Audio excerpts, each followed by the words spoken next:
Hello and welcome back to the Green Workbench. So I've got this building, cinder block, that's half buried. So you can see from my ground level it goes down. So the roof was just rotted off. So I'm doing demo now. And then I'm going to turn it into a greenhouse. So I'm going to make a steep angular roof facing south with plastic panels. But now there's a lot of repair that needs to be made. Wood is rotted there in the bottom of the door, and this wall over here, which connects to this other shed, needs to be fixed. So that's my big project. So follow along and we'll turn this into a greenhouse, and hopefully next winter we'll have fresh greens all winter long. Okay, so I got the demo done.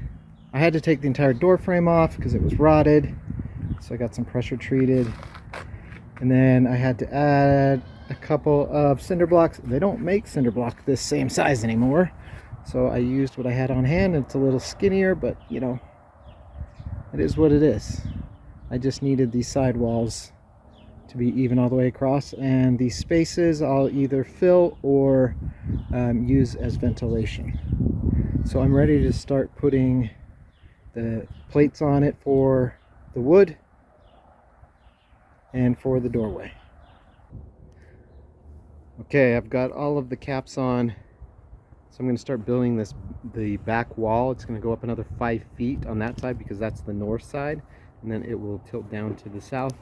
And then while I had the hammer drill, I also put in these furring strips because I'm thinking about attaching some rigid insulation to the walls, since heat can transfer through concrete pretty easily. But all that drilling and concrete work is done. We're now down to wood. One of my main goals is to use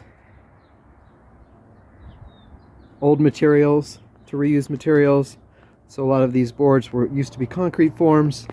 The siding back there is an old barn or shed, and so I'm gonna have to seal those and insulate, but I'm trying to just build this with as much old material as possible, just to reduce the cost, and also because I have this material that needs to be used and this is a perfect way to use it. So I've got the wall in the back, I've got the studs up, they're 5 feet tall, they're angled down, so this angle will come down from 5 feet down here, and it'll be sun in the roof. And so I just got to finish that side with some siding, and then we'll move on to building the roof.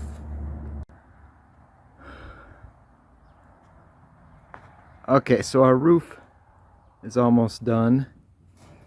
We had to get 10-foot 2x4s for this full slope.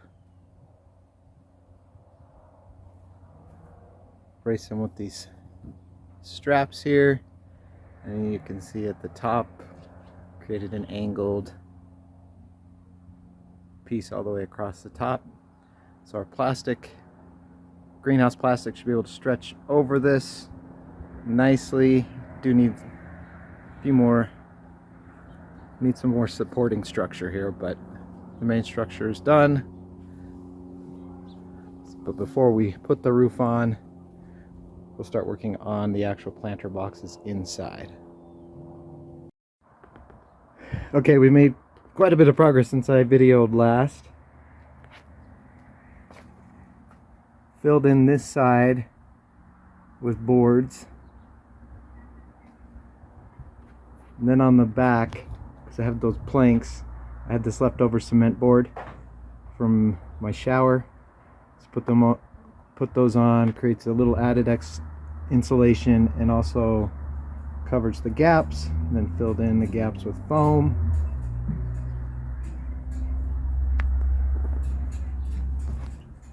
The pebbles on the ground, and then just using pallets and old fence, created some planter boxes, and those pallets allow me to just put in shelves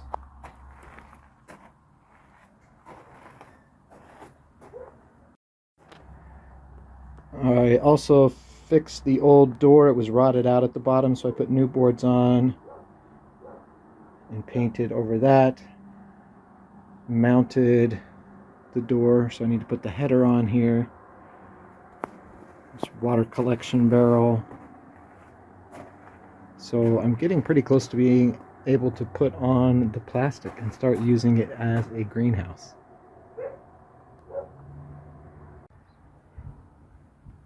Okay, so we're operational now. There's going to be some tweaks and stuff, but I got the roof in, painted the sides black to absorb sun, but you also see these posts here.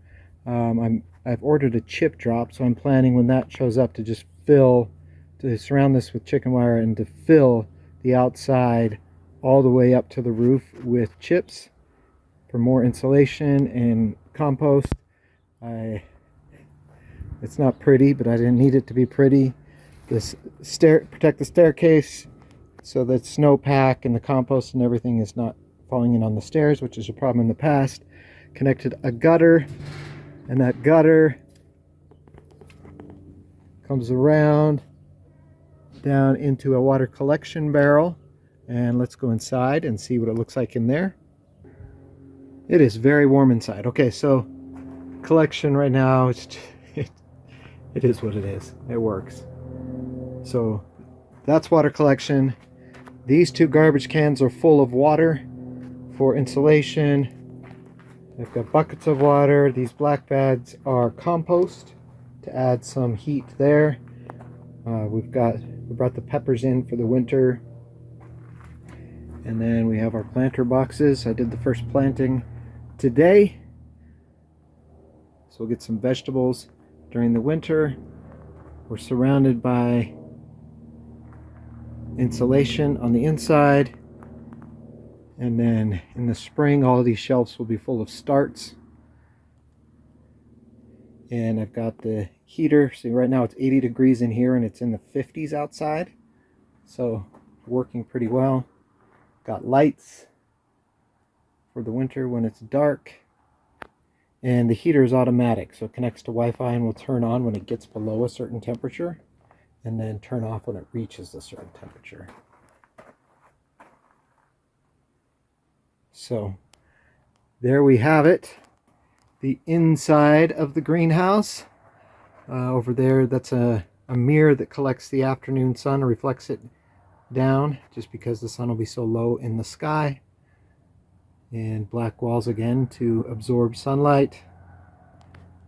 So it's not huge, and by the end it'll probably be full of plants and buckets and starts, but it will be a nice retreat during the winter, and hopefully we can get some good winter vegetables going. And my goal is to raise a lime tree and maybe even an orange. So there you have it. Thanks for watching. I'll catch you next time on the Green Workbench, and I'll keep you up to date with how it goes throughout the winter.